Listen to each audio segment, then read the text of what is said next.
All right, so today we are going to really try to understand GPUs. Okay. We hear about them all the time, especially with gaming and AI and all that. Right, exactly. They're kind of they're getting a lot more attention now Yeah, yeah, for sure. than they did, say, 10 years ago. So maybe we can start with, like, how did we even get here? How did this whole thing even get started?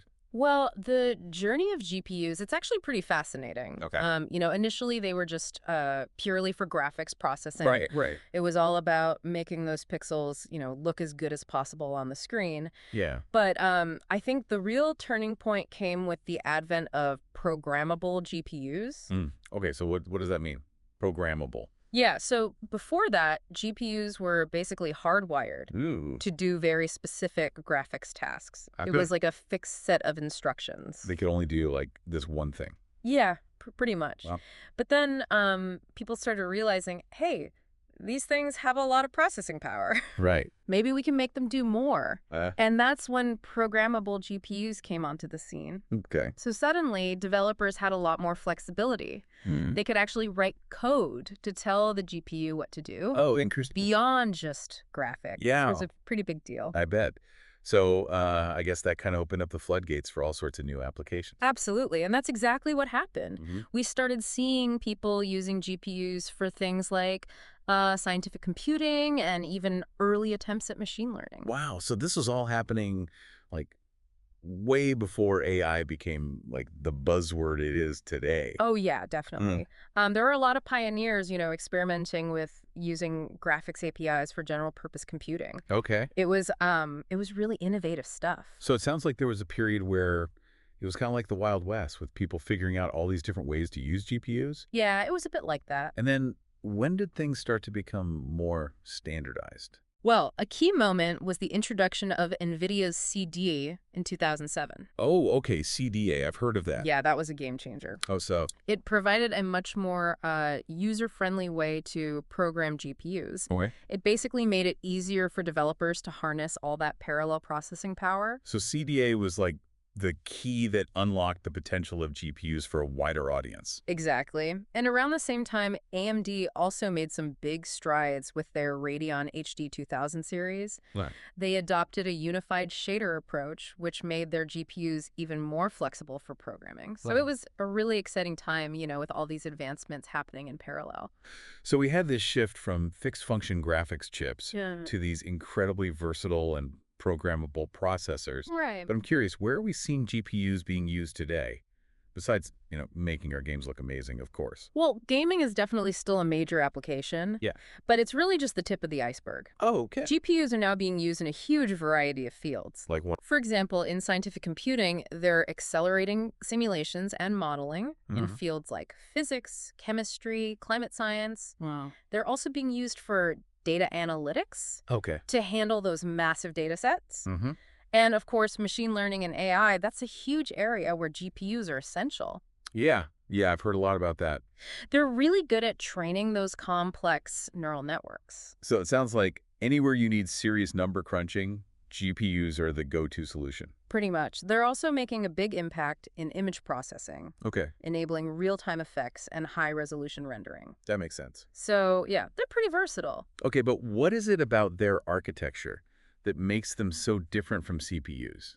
That's a good question. I mean, we always hear about CPUs being like the brains of our computers. Right, and they are very versatile. Yeah. They're designed to handle a wide range of tasks, Okay. especially things that involve complex logic and sequential instructions. But they typically have a relatively small number of cores. Okay. Maybe a few dozen at most. All right. But each core is quite powerful and can handle many different operations.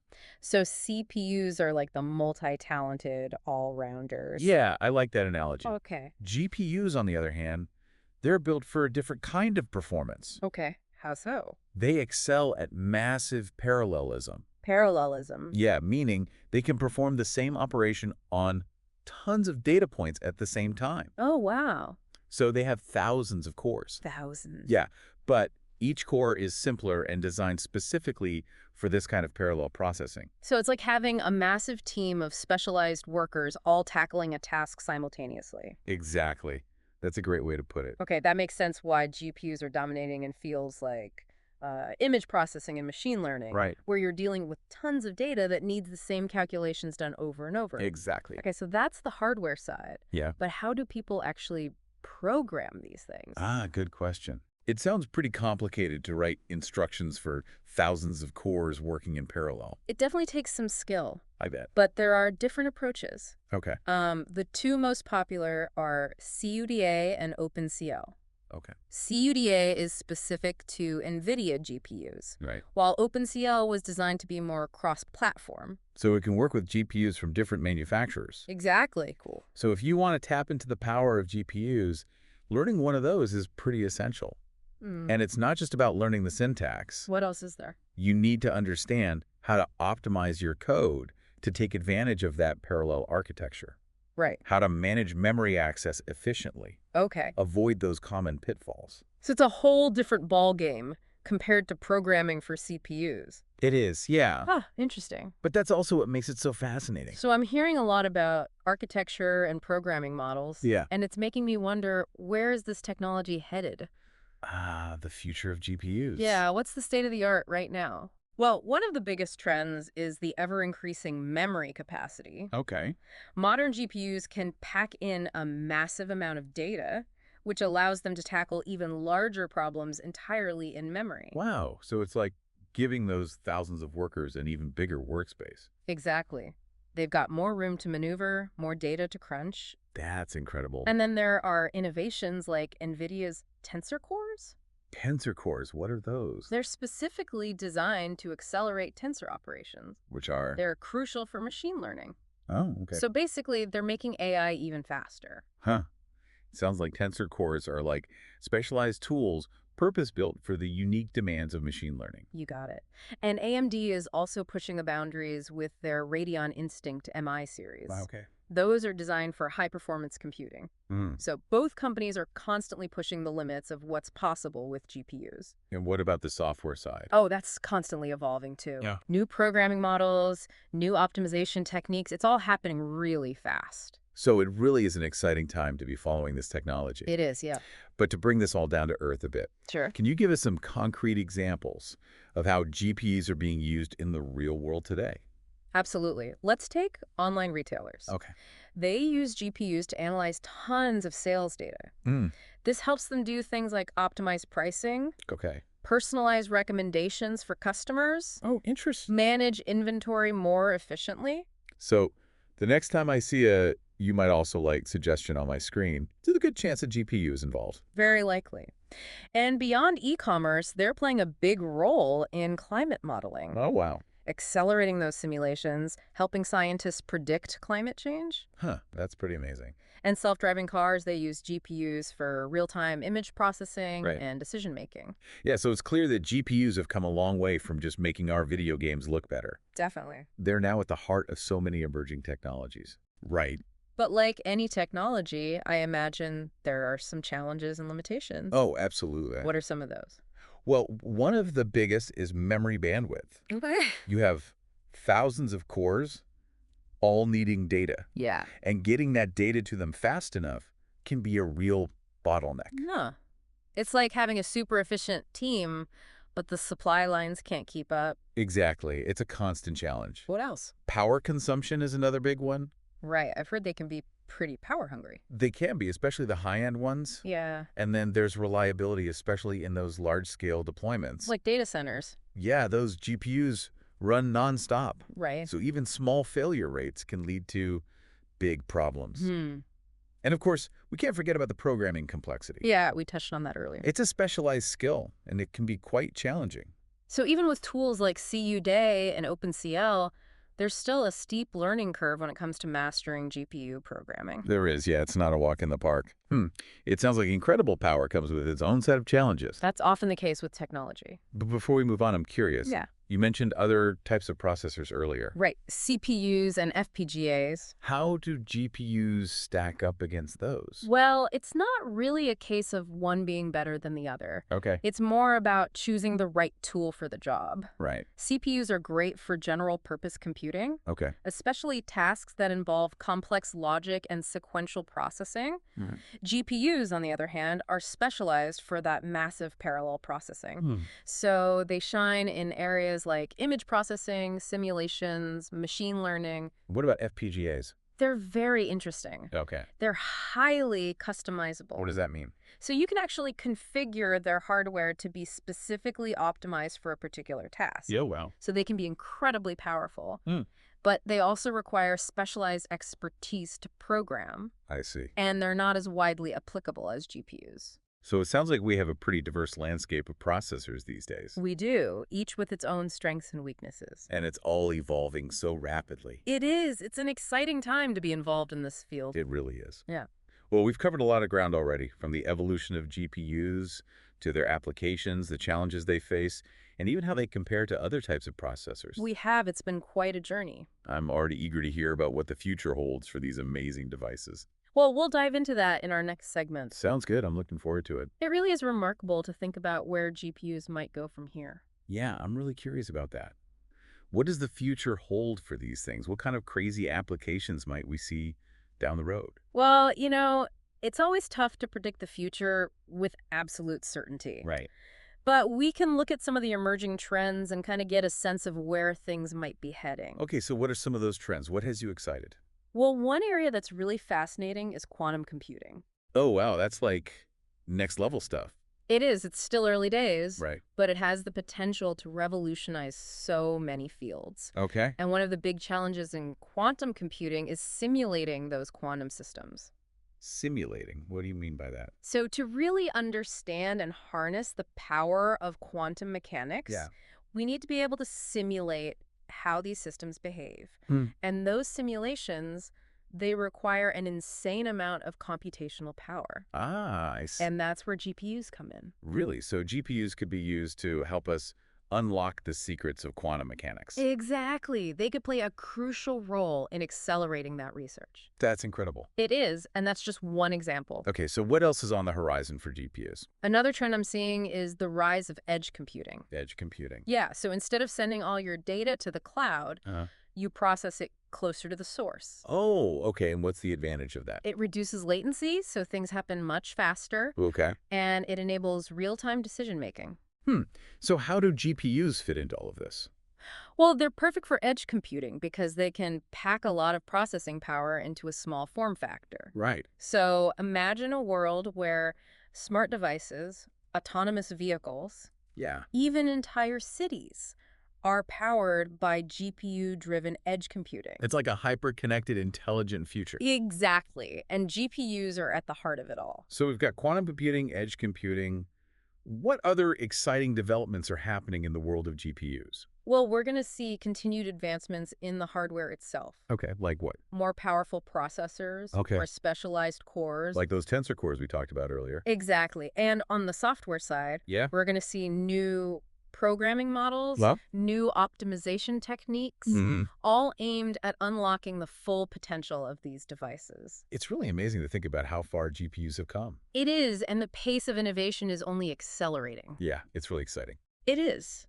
It makes you wonder if maybe one day GPUs might even become the dominant form of computing. Oh, interesting. You think they could actually surpass CPUs? It's definitely possible, especially with the exponential growth in data we're seeing Right. and the increasing demand for computational power. Yeah, especially for things like artificial intelligence. Exactly. Those are areas where GPUs really excel. That's definitely something to keep an eye on. It is. It'll be interesting to see how it all plays out. It will. Well, this has been a really fascinating look into the world of GPUs. I'm glad you're enjoying it. I am. You've really helped to demystify this technology and shed light on its amazing capabilities My pleasure. and the potential it has to shape the future. It really does have a lot of potential. Okay, before we move on, I want to circle back to something you said earlier. Sure. You mentioned that GPUs aren't always the best choice for every task. Right. That's important to remember. So can you elaborate on that a bit? Yeah. When might a CPU still be a better option? Sure. So GPUs are phenomenal at parallel processing, Right. but for tasks that are more serial in nature, Evening. where instructions need to be executed in a specific order, Oh, yeah. or tasks that involve a lot of branching logic. Branching logic, what does that mean? It's basically where the program has to make a lot of decisions based on different conditions. Okay. Those are areas where CPUs still have an edge. So it's not about GPUs replacing CPUs entirely. Not at all. It's about understanding the strengths of each Right. and choosing the right tool for the job, Exactly. which makes me think Yeah. as technology keeps advancing, Uh-huh. we're probably going to see even more specialized processors emerge, Oh, definitely. each designed for a specific niche. That's already happening. So the future of computing might be all about leveraging the unique capabilities of different processors, I think you're right. working together in harmony to solve those complex problems. Exactly. It's all about heterogeneous computing. Heterogeneous computing. Yeah, where different types of processors collaborate. So instead of just CPUs, we'll have this mix of CPUs, GPUs, and other specialized chips Right, all working together. to achieve even greater levels of performance and efficiency. Exactly. It's a very exciting time to be in this field. It really is. Well, this has been an incredible deep dive into the world of GPUs. Glad you enjoyed it. Thanks again for sharing your expertise and insights. It was my pleasure. It's pretty mind-blowing when you think about it. These tiny chips are having such a huge impact on so many different things. It's a lot to wrap your head around. It is, yeah. For someone who's just starting to learn about GPUs, Right. it can definitely be a little overwhelming. So for our listener who's maybe hearing about GPUs for the first time, Okay. what's like the one key thing you want them to take away from all of this? I think the most important thing is to realize that GPUs have really evolved beyond just graphics. Okay, so they're not just about making video games look pretty anymore. Not anymore. They've become these incredibly versatile processors that are driving innovation in so many fields. Like you were saying earlier, everything from artificial intelligence to scientific research, data analytics, even how we experience entertainment. It's really remarkable when you think about how far they've come. It is. So it sounds like we've only just scratched the surface of what GPUs are capable of. I think that's right. We're really just at the beginning of this journey.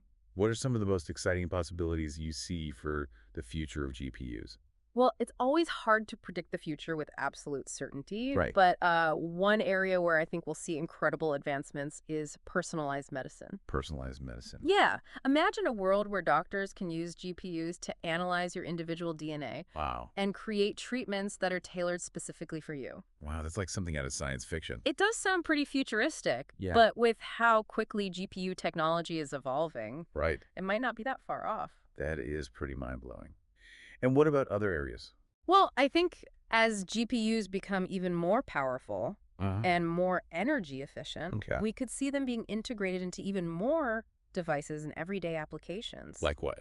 Well, think about smart homes that can really anticipate your needs, Oh, interesting. or wearable tech that can monitor your health constantly. So it's not just about improving things we already have, it's about completely new possibilities. Exactly. It's really an exciting time to be following this technology. It sounds like it. Well, this has been a fascinating journey into the world of GPUs. It has been. I've learned so much from you today. I'm glad to hear that. I'm always happy to share what I've learned. And for everyone listening out there, I hope you've learned something new about GPUs as well. Me too. It's a technology that really does have the potential to change the world. It does. And who knows what amazing new applications we'll see in the years to come. That's the beauty of it. The future is full of possibilities. It is. Well, that brings us to the end of our exploration into the world of GPUs. Thanks for joining us on this incredible journey. Until next time.